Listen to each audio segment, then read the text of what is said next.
There is a particular kind of death that a country can decide not to look at. Not hide exactly, not cover up, in the way we mean when we say cover up, just decide somewhere below the level of any single decision that this death will be filed under a smaller word than the one it deserves. An accident, a feud, a score being settled among people not quite like us. And once the smaller word is chosen, everything that follows arranges itself to fit it. This is the story of 10 people killed in Germany between 2000 and 2007. 9 of them were shot, 1 was a police officer.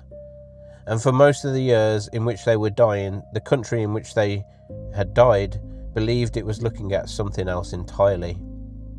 And built on that belief, a version of events so confident, so administratively tidy that the families of the dead were treated not as bereaved but as suspects in their own grief. The version was wrong, and it was not wrong by a little. And the people who got it wrong were not, for the most part, punished for it.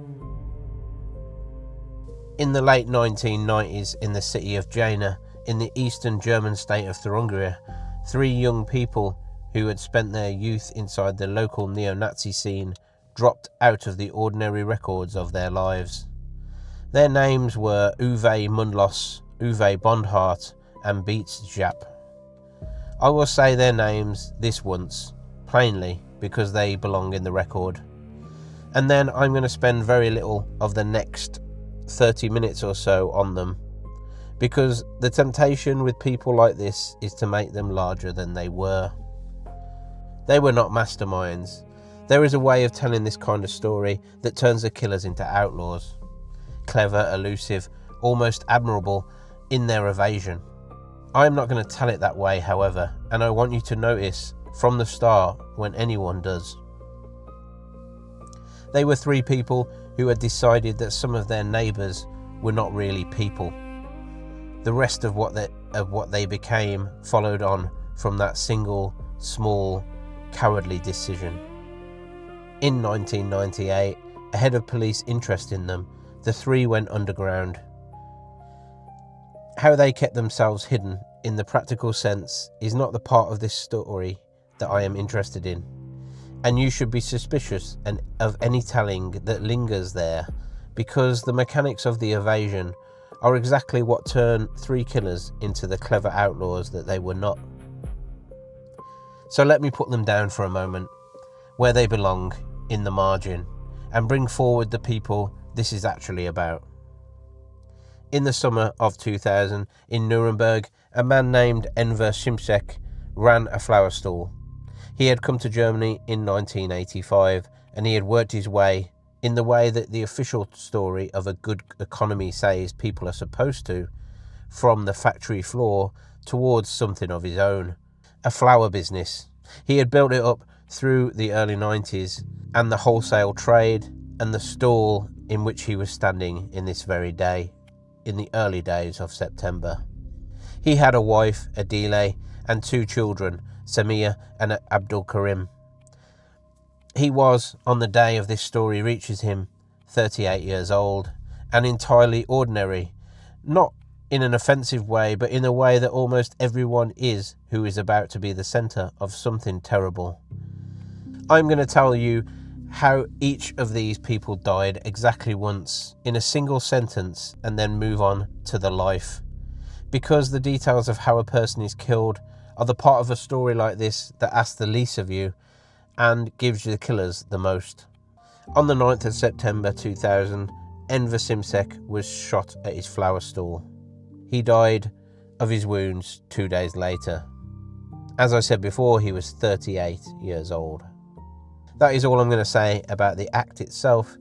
Here is what I will dwell on instead. For more than a decade after his death, the people who loved him were not allowed by the people investigating it to simply be whose father and husband had been murdered. They were looked at, they were theorised about. His widow, Adile, was told her husband had kept a secret mistress. It was not true. It was the lever the kind of lever that police say to a grieving woman to see what it shakes loose.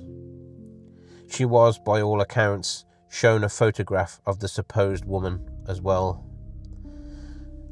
When a quantity of cash was found, he was recast as a drug dealer.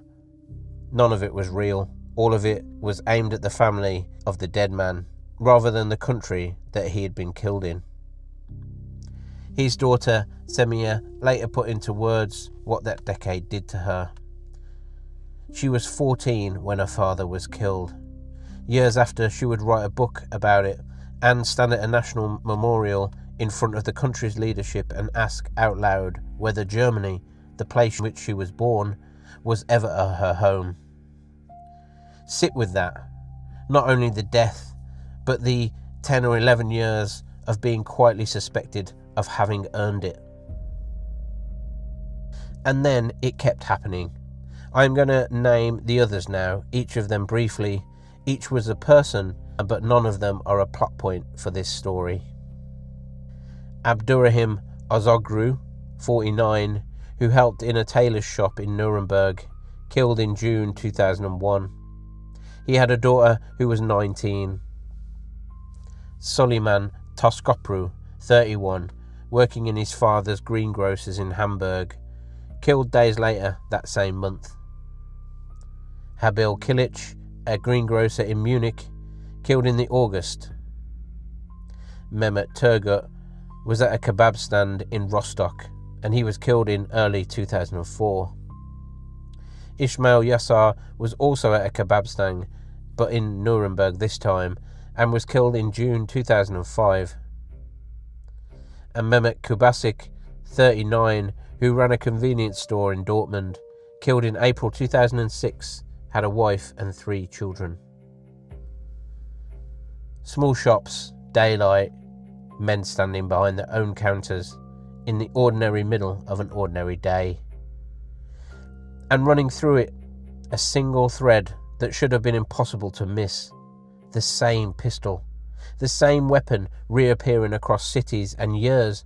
To the people investigating, that reoccurrence said something specific and undeniable.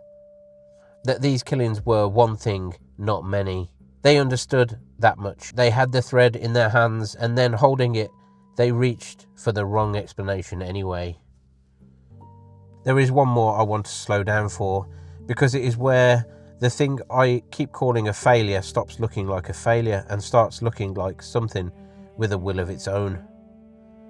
Theodoros Bulgarides was 41. He had recently opened a lock and key shop in Munich, and he was the only Greek among the victims. The others taken were Turkish. He was a father of 2, and he was killed in June 2005. Once plainly, that is the death, now the conduct around it, which is the part you are meant to be angry about.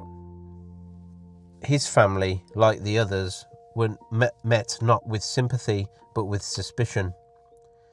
This was the method by now, not the exception. A search for the reason that lay inside the victim rather than outside him. The investigators arrived already holding a theory of what kind of people these must be, and went looking for the evidence to match it. I want to be precise about what this is, that this is not an investigation failing to find the answer. This is an investigation deciding in advance what kind of family this must be, and then going looking for the evidence to match. The cruelty there is not incidental, it's methodical. It has a theory of these people, and the theory is the whole problem. It helps to know what this series of killings was called while it was happening, by the press and by the police. It was called, and I use their word, not mine, the Bosphorus murders, the kebab murders. The investigation that ran for years carried as its own internal name a word that located the whole thing somewhere foreign, somewhere brought in, and somewhere not quite German. The working theory followed the name: organised crime, a feud among migrants, and something the victims had imported along with themselves, settling in the imagination of the people meant to be solving it. Here is the sentence I would ask you to hold from this whole act. The official imagination could never conceive without difficulty of foreign criminals killing each other. What it could not conceive of, what it does not seem to have seriously entertained for the better part of a decade, was German neo-Nazis killing foreigners on German streets. The failure was not a failure of effort. There was effort. It was a failure of imagination. It is worth stopping on the obvious question, because the answer is the whole argument about this film. How do 3 people kill 10 over 7 years across half a country and stay out of the reach the entire time? The tempting answer is that they were good at hiding. They were not particularly. The truer answer is that they did not need to be, because of how the people looking had decided to look. Start with the theory. Once the killings had been filed under organised crime and the feuds carried in from abroad, that filing did not just sit in a drawer. It steered everything. It decided which witnesses mattered and which were waved off. It also decided that the people worth investigating were the victims and the people around them, not the country the victims lived in. Every lead was read through, and a theory like that does not merely fail to find the answer. It spends years generating confident answers of its own, all of them pointing towards the wrong direction, each one making the next killing easier to file under the same wrong word. Then there is the simple matter of who was looking. These deaths happened in different cities, in different German states, and German policing, like many others, is not one machine but many. Each state with its own force and its own files and its own patch. The recurring pistol crossed those lines. The investigation did not, however. A pattern that was obvious from above could remain. On the ground, a scatter of separate local cases, each one a city's own tragedy, rather than a nation's single problem. So when you ask how they stayed invisible, honest answer is that they were not invisible. They were just unlooked for. The state was searching for 6 years with energy and budget and manpower, but searching in the wrong direction, among the wrong people and for the wrong kind of criminal. You do not need to be a genius to evade a search that has been pointed away from you. You only need a country that's pointed it there. And then there is the 9th death, which is the one the whole act has been walking towards, not because of how it happened, but because of who was in the room. On the 6th of April 2006, 21-year-old Halit Yozgat was shot in the internet cafe he ran with his father in the city of Kassel. He was German-born, he was in night school, and he was the 9th to die. Here is what makes his death its own particular kind of strange. At the time he was killed, there was a man in that cafe who worked for the regional office of Germany's Domestic Intelligence Service, the very arm of the state whose job, in theory, was to keep a watch on the far right. His name was Andreas Temme. He was present, and of all the people who had been in that cafe, he was the only one who did not come forward afterwards. Investigators ended up identifying him only by tracing the connection data of the computer he had been using. 2 weeks later, he then was brought in for questioning. He had logged off and left within seconds of the killing. He would say that he saw nothing, heard no shot, smelled no gunpowder, and did not notice the young man bleeding to death behind the counter as he got up, paid and left. Investigators later calculated that the murder had to have happened inside a window of about 40 seconds, a window in which Temme, by his own account, noticed nothing at all. When his home was searched, officers found transcripts from Mein Kampf and a book about serial killers.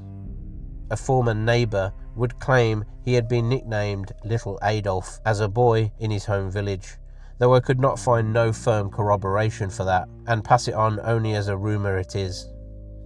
A prosecutor's letter written that summer and later found in the official report recorded that the initial suspicion against him had not been cleared up, and yet in the end it was.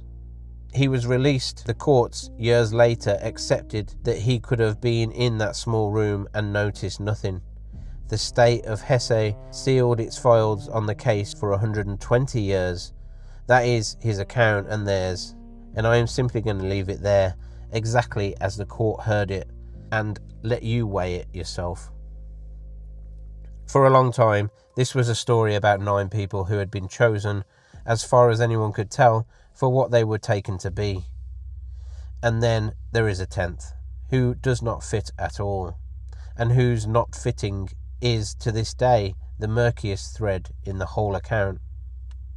Michelle Kieswetter was 22. She was a police officer, and on the 25th of April 2007 in Heilbronn, she was shot while on a break. Her partner was gravely wounded at the same time, and their service weapons were taken. She was the one ethnic German victim. She was, in the cold arithmetic of the pattern, the exception.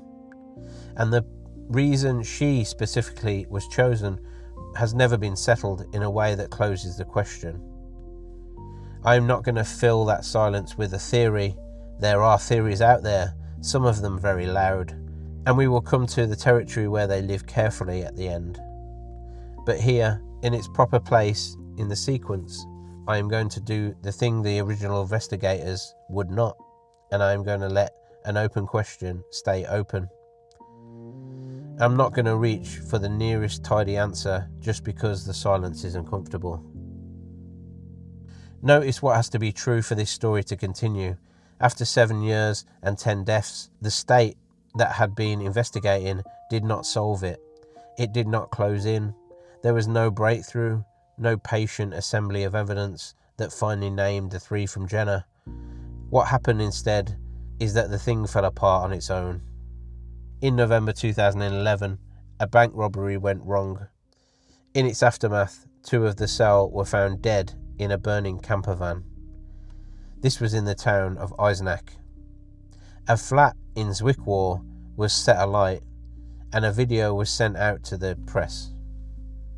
I'm not going to play that video for you or describe its contents beyond what it was. It was a boast, a piece of self-presentation made by people who had shot shopkeepers in daylight and chose to package what they had done behind the figure of a cartoon character. The murders were real, and the mask they chose for them was a cartoon. This was not menace, this was cowardice, dressed up, and the only honest response to it is contempt. Once the 3 from Jena had a name, the country had to look at what its own institutions had been doing for the previous decade.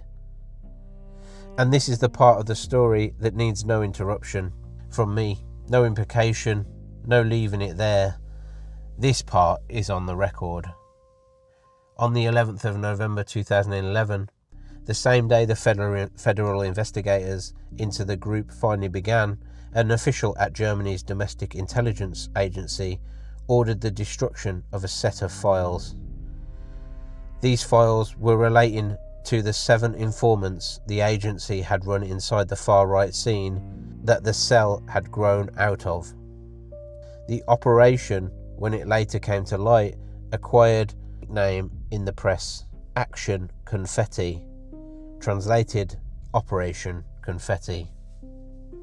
Read that again and put the 2 halves next to each other. The day the investigation opens is the day the files start going into the shredder. The official response first suggested it was routine, expired retention deadlines, nothing more. Later, however, under questioning, he admitted that he had destroyed them deliberately.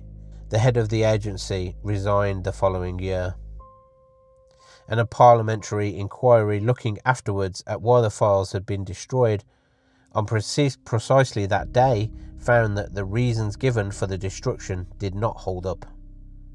I am going to stay exactly that careful with the words. Did not hold up. Not proved conspiracy, not confirmed a cover-up.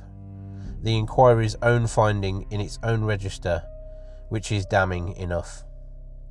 And the files were not the half of it. As the record opened up, it emerged that the state had not been absent from the world that these 3 from Jena had been moving in the whole time.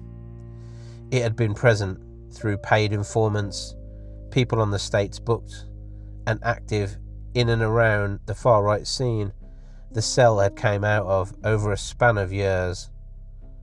The figure that has been established is around 40, some 40 sources identified by their real names or their cover names, who had at one time or another moved through that surrounding scene. Not all of them close to the three killers directly, but close enough and numerous enough that the question quietly inverts itself. It stops being, how did the cell stay hidden for so long? And it becomes, with the state that near to it, in those numbers, for that long, how was it missed? There was, in the end, a trial. It ran in Munich from 2013 to 2018, 438 days in court. The surviving member of the cell, Beate Zschäpe, was sentenced to life imprisonment in July 2018. And here is the detail on which I want to end this act, because it turns the whole thing inside out. A great deal of the evidence that pointed towards the state's entanglement, towards the informants, towards the things that had been missed and the things that had been destroyed, was not brought before the court by the federal prosecutor. It was brought by the lawyers acting for the victims' families. But the shape of it is not in dispute. It was repeatedly resisted by the prosecution.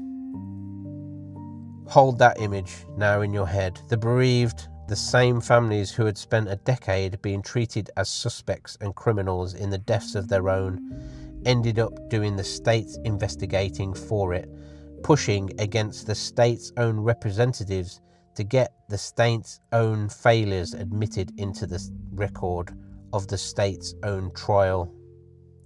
That is where the reckoning lands, not on a verdict, on the people who had to drag the truth into the room while the institution that had failed them tried to keep it at the door.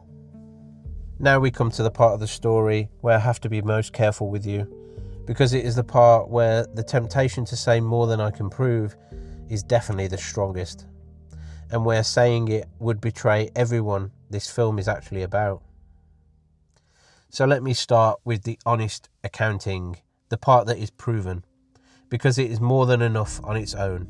The investigation was shaped by racism for years against the evidence in its own hands. The state had paid informants all around the network the killers came from. On the day the investigation opened, the files were destroyed, and the official reasons for the destroying them did not hold up.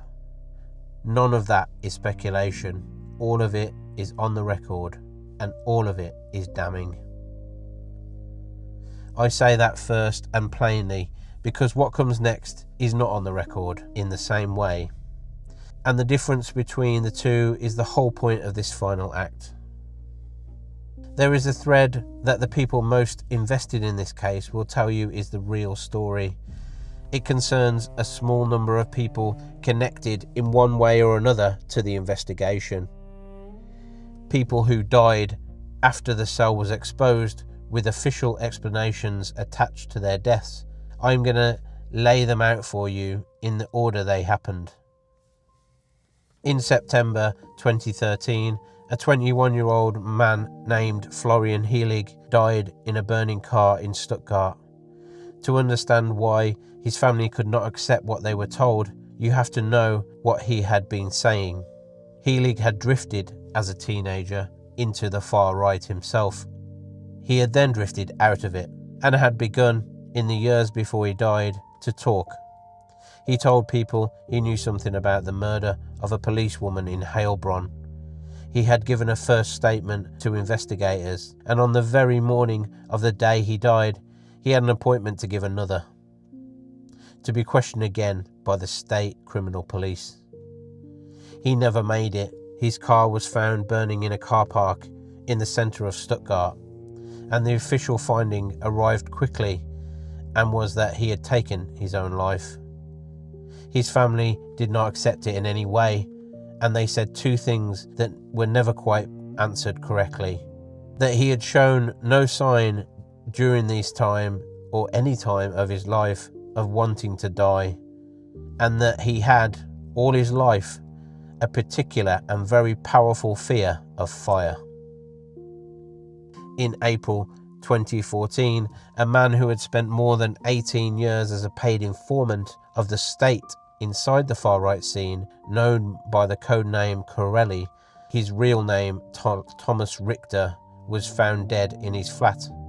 All of the deaths in this sequence, his was the one that should trouble you most, because of what he had once handed over. Years earlier, long before the cell exposed itself, long before most of the country had heard of the three letters NSU, Corelli had given his handlers a set of photographs and a document that bore the label NSU. It sat apparently unread in the files of the very service that was paying him. His name in return appeared on a list kept by one of the killers. He was a point of contact between the state and the network on both sides at once. And at the moment he died, he was being lined up at last to be questioned about exactly that. The official cause of death was a sudden diabetic shock, brought on, it was said, by a diabetes that until then had never been diagnosed. And in March 2015, a 20-year-old woman, I will call her Melissa M., died of a pulmonary embolism. She had been close to Florian Helig and for a time his girlfriend. About 4 weeks before she died, she had given a testimony to a regional parliamentary inquiry, and she had given it behind closed doors. She had given it in a private session because she had said she felt under threat. What she feared, she did not get the chance to expand on in the open. Here I have to be more careful than anywhere in this film, and I am going to be, because this is the death the inquiry examined the hardest, and it reached a conclusion that cuts against the suspicion. The investigators established that the embolism had not been induced by any outside hand, and that the clot traced medically to an ordinary injury she had suffered a couple of weeks earlier. By the evidence, it was a tragedy of timing and nothing more. And this is the part I will not round off for you. The chair of that same inquiry, the man who had heard all of it, would say for the record afterwards that he could not be certain she had died a natural death. I am going to leave those two findings standing side by side, exactly as they stand, because both of them are true, and the discomfort of holding them together is the honest condition of this whole chapter. So this is where I stop, and here is the line I will not cross. Each of these three deaths has an official explanation.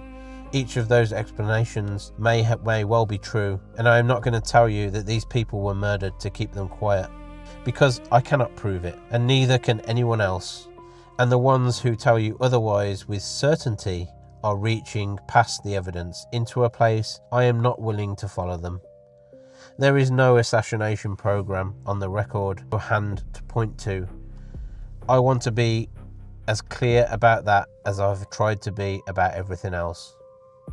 But I can lay them in a row. I can tell you that the three were connected to the same investigation, that all three were in their different ways about to say something or had just said something, and that all three were dead before they could say any more. Each tidy, each quick, each closing a door. I am not going to join them into a single design for you.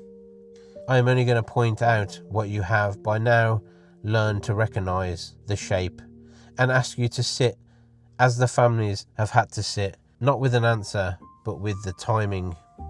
I want to be clear about why I have held that line so hard, because it is not timidity, it is the opposite. The improvable version, the assassination program, the witnesses silenced one by one, is in a strange way the more comfortable story. It puts the horror in a single dark design, a thing that a few wicked people did in secret. It lets the rest of the system off. The proven version is much worse, and it is worse precisely because it needs no villain at the centre of it. It does not need a room where all men decide to kill the witnesses. It only needs a decade of investigators who looked at murdered migrants and saw first suspects, a word for the killings that placed them somewhere not quite German, informants all through the network, and a service that could not, or would not, read what was in its own files. A shredder running on the morning the truth began to surface, and none of that required a conspiracy. It required only a country that had quietly decided, long before the first shot, which of its dead were worth the full weight of its own attention, and which could be filed away under a smaller word. 10 people, officially, organised crime, foreign feuds, families with something to hide. Officially, for the better part of a decade, nothing that had pointed anywhere near home. It took the dead's own families, in the end, to make the country look, and to make it say, in its own courts, the word it had spent 10 years arranging itself not to say. They forced that much into the light, but only that much. The shredded files are still ash. The man in the cafe still noticed nothing. The sealed records in Hesse do not open for another 100 years, long after everyone now living has stopped asking. And 3 people who are about to speak are still officially simply unlucky. Officially, nothing happened. You have seen, for the first half hour or so, what happened. The only question the record leaves open, the one it was built, perhaps, to leave open, is how much of the rest is still sitting in a file marked with a smaller word, waiting for a country that has already decided it would rather not. The file said nothing happened. The record is closed, but you just spent 32 minutes looking at what the record left out. So I'll leave the question with you. In the NSU case, who benefited from the silence?